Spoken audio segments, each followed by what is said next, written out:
Okay, ಒಂದು ಕಡೆ ರೇವಣ್ಣ ಅವರು ಕಳೆದ 7 ದಿನಗಳಿಂದ ಕಸ್ಟಡಿಯಲ್ಲಿದ್ದಾರೆ, ಜೈಲಲ್ಲಿದ್ದಾರೆ. ಅವರಿಗೆ ಇವತ್ತು ಬೇಲಾಗತ್ತಾ ಜೈಲಾಗತ್ತಾ ಅಂತೇಳಿ. ಆದರೆ ಇದಕ್ಕೆ ಸಂಬಂಧಪಟ್ಟ ಹಾಗೆ ಪ್ರಜ್ವಲ್ ರೇವಣ್ಣ ಅವರ ಸಿ ಡಿಗಳನ್ನು ರಿಲೀಸ್ ಮಾಡಿದ್ಯಾರು ಅಂತ ಹೇಳುವಾಗ ಅದು ದೇವರಾಜೇಗೌಡ, ಕಾರ್ತಿಗೌಡ ಈ ರೀತಿ ಮಾತುಗಳು ಕೇಳಿ ಬರ್ತಾ ಇತ್ತು. ದೇವರಾಜೇಗೌಡ ಒಂದು ಪತ್ರಿಕಾಗೋಷ್ಠಿಯನ್ನು ಮಾಡಿ ಇದೆಲ್ಲ ಯಾರು ರಿಲೀಸ್ ಮಾಡಿದ್ದು ಗೊತ್ತಾ, ಡಿ ಕೆ ಶಿವಕುಮಾರ್ ಅಂತ ಹೇಳಿದರು. ಯಾರು ಇಂಥ ಸಿ ಡಿಗಳನ್ನು ರಿಲೀಸ್ ಮಾಡ್ತಾರೋ ಇವರು ಭಾಳ ಸಂಭಾವಿತರಿರ್ಬೋದು ಅಂತೇಳಿ ಜನಮಾನಸದಲ್ಲಿರುತ್ತೆ. ಆದರೆ ದೇವರಾಜೇಗೌಡ ವಿರುದ್ಧನೇ ಒಂದು ಕೇಸ್ ಆಯಿತು. ಹಾಗಾಗಿ ಅವರು ಕೂಡ 3 ದಿನಗಳಿಂದ ಫುಲ್ ಒಳಗಿದ್ದಾರೆ. 3 ದಿನ ಪೊಲೀಸ್ ಕಸ್ಟಡಿಗೆ ನೀಡಲಾಗಿದೆ. ಮೇ 16ರವರೆಗೆ ಪೊಲೀಸ್ ವಶಕ್ಕೆ ಕೊಟ್ಟ ಕೋರ್ಟ್ ಹೆಚ್ಚಿನ ವಿಚಾರಣೆಗೆ ಕಸ್ಟಡಿಗೆ ಕೇಳಿದ್ದ ಪೊಲೀಸರು ಅರ್ಜಿ ಪರಿಶೀಲಿಸಿ ಪೊಲೀಸ್ ಕಸ್ಟಡಿಗೆ ನೀಡಿದ ಕೋರ್ಟ್ ಹೊಳೆನರಸೀಪುರ ಪೊಲೀಸರ ವಶಕ್ಕೆ ದೇವರಾಜೇಗೌಡ. ಯಾರು ಮತ್ತೊಬ್ಬರ ಅತ್ಯಾಚಾರದ ಬಗ್ಗೆ, ಮತ್ತೊಬ್ಬರ ಸಿ ಡಿ ಕೇಸ್ ಬಗ್ಗೆ ಮಾತಾಡ್ತಾ ಇದ್ರು, ಇದೀಗ ಅವರು ಇಂಥದ್ದೇ ಬೇರೆ ಕೇಸ್ನಲ್ಲಿ ಒಳಗಾಗಿದ್ದಾರೆ.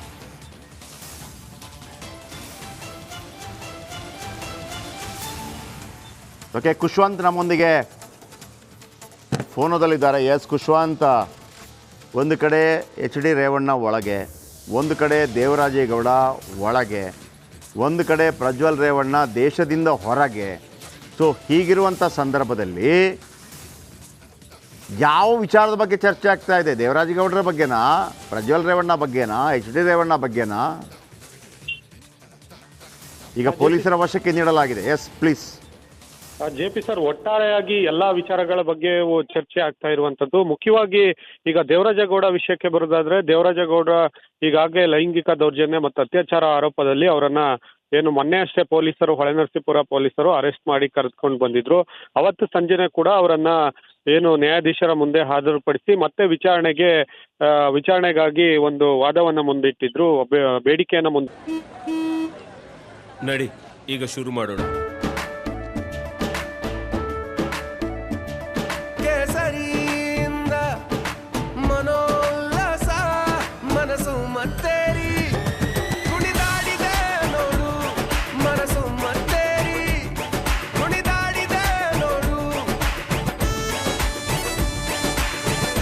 ಕ್ಷಣ ಕ್ಷಣವೂ ಆಚರಿಸಿ ಕೇಸರಿ ಹಬ್ಬ. ವಿಮಲ್ ಬಾಯಲ್ಲಿ ಹೇಳಿ ಕೇಸರಿ ಇಟ್ಟಿದ್ರು ಪೊಲೀಸ್ನವರು ತಮ್ಮ ವಶಕ್ಕೆ ಕೊಡುವಂತೆ. ಆದ್ರೆ ಅವತ್ತಿನ ಒಂದು ವಕೀಲರು, ದೇವರಾಜೇಗೌಡ ಪರ ವಕೀಲರು ಮಾಡಿದಂತ ವಾದದಲ್ಲಿ ಅವರನ್ನ 14 ದಿನಗಳ ಕಾಲ ನ್ಯಾಯಾಂಗ ಬಂಧನಕ್ಕೆ ನೀಡಲಾಗಿತ್ತು. ಆದ್ರೆ ಈಗ ಪುನಃ ದೇವರಾಜೇಗೌಡರನ್ನ ನಾಳೆ ಬೆಳಿಗ್ಗೆ 9 ಗಂಟೆಗೆ ಪೊಲೀಸ್ ಕಸ್ಟಡಿಗೆ ನೀಡ್ತಾ ಇರುವಂತದ್ದು ವಿಚಾರಣೆಗೆ. ಹೀಗಾಗಿ ದೇವರಾಜೇಗೌಡರನ್ನ ವಿಚಾರಣೆ ಮಾಡ್ಲಿಕ್ಕೆ ಕೇವಲ ಅಂದ್ರೆ ಅವತ್ತೇನು ಕರೆದುಕೊಂಡು ಬಂಧಿಸಿ ಕರೆ ತಂದಿದ್ರು ಈ ಎಲ್ಲಾ ವಿಚಾರಣೆ ಮಾಡ್ಲಿಕ್ಕಾಗಿ ಅವರಿಗೆ ಅವತ್ತು ಆ ಎಲ್ಲಾ ಪ್ರೋಸೆಸ್ಗಳು ಏನಿತ್ತು ಅಂದ್ರೆ ಅವರನ್ನ ಬಂಧಿಸಿಡ್ಬೋದು, ಮೊದಲನೇ ವಿಚಾರಣೆ, ವೈದ್ಯಕೀಯ ತಪಾಸಣೆ, ಇದೆಲ್ಲ ಅವತ್ತು ಸಂಜೆ ಹೊತ್ತಿಗೆ ಆಯ್ತು. ಬಂದೆ ಒಂದೇ ನಿಮಿಷ, ನಮ್ಮ ಜೊತೆ ಸಂಪರ್ಕದಲ್ಲಿ ಇರ್ತಾರೆ. ಇದರ ನಡುವೆ ಮತ್ತೊಂದು ವಿಚಾರ ಮಾತಾಡಬೇಕಾಗಿದೆ. ಎಚ್ ಡಿ ರೇವಣ್ಣ ನಿವಾಸಕ್ಕೆ FSL SIT ತಂಡ ಭೇಟಿ. ಹೊಳೆನರಸೀಪುರದಲ್ಲಿ ರೇವಣ್ಣ ನಿವಾಸಕ್ಕೆ ಭೇಟಿ.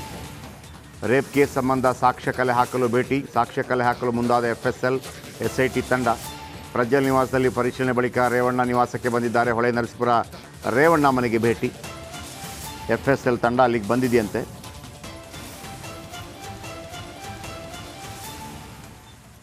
ಓಕೆ, ಖುಷ್ವಂತ್ ಒನ್ಸಗೆ ನಮ್ಮೊಂದಿಗಿದ್ದಾರೆ. ಖುಷ್ವಂತ್, ಈಗ ಮತ್ತೆ ಬಂದಿದ್ದಾರೆ ಅಂದರೆ FSL ತಂಡ ಅಂತೇಳಿ 7 ದಿನಗಳಿಂದ ರೇವಣ್ಣ ಒಳಗಿದ್ದಾರೆ.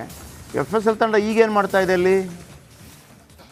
ಜೆ.ಪಿ. ಸರ್, ಈಗ ಏನು ಈ ಹಿಂದೆ SIT ತಂಡ ಸಂತ್ರಸ್ತರೊಂದಿಗೆ ಬಂದು ಹೊಳೆನರಸೀಪುರದ ಮಾಜಿ ಸಚಿವ ಎಚ್ ಡಿ ರೇವಣ್ಣ ಅವರ ಮನೆಯನ್ನ ಮಾಜರನ್ನ ಮಾಡಿತ್ತು. ಅಂದ್ರೆ ಯಾರು ಸಂತ್ರಸ್ತರಿರು ಮೊದಲಿಗೆ ದೂರು ಕೊಟ್ಟರು ಅವರೊಂದಿಗೆ ಬಂದು ಹೊಳೆನರಸೀಪುರದ ಮನೆಯನ್ನು ಕೂಡ ಮಾಜರನ್ನ ಮಾಡಿದ್ರು.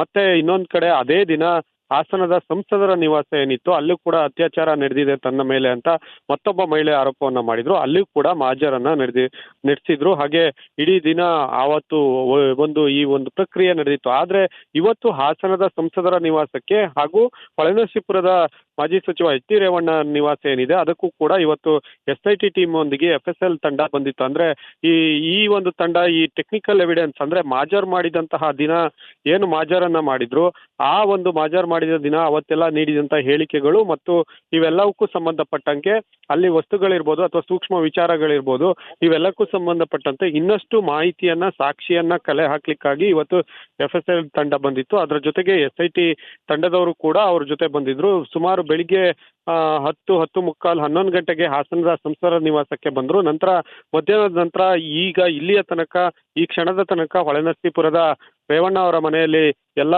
ಒಂದು ಪರಿಶೀಲನೆಯನ್ನ ಮಾಡಿದ್ರು. ಈಗ ಸದ್ಯಕ್ಕೆ ಅಷ್ಟೇ ಅವರು ಈಗ ಮತ್ತೆ ಬೆಂಗಳೂರಿಗೆ ತೆರಳ್ತಾ ಇರುವಂತದ್ದು. ಒಟ್ಟಾರೆಯಾಗಿ ದಿನ ಕಳೆದಂತೆ ಪ್ರಜ್ವಲ ರೇವಣ್ಣ ಒಂದು ವಿಡಿಯೋ ಪ್ರಕರಣ ಏನಿದೆ ಅದು ಸಾಕಷ್ಟು ಬೇರೆ ಬೇರೆಯವರಿಗೆ ತಳಕಾಕಿಕೊಂಡು ಹೋಗ್ತಾ ಇದೆ.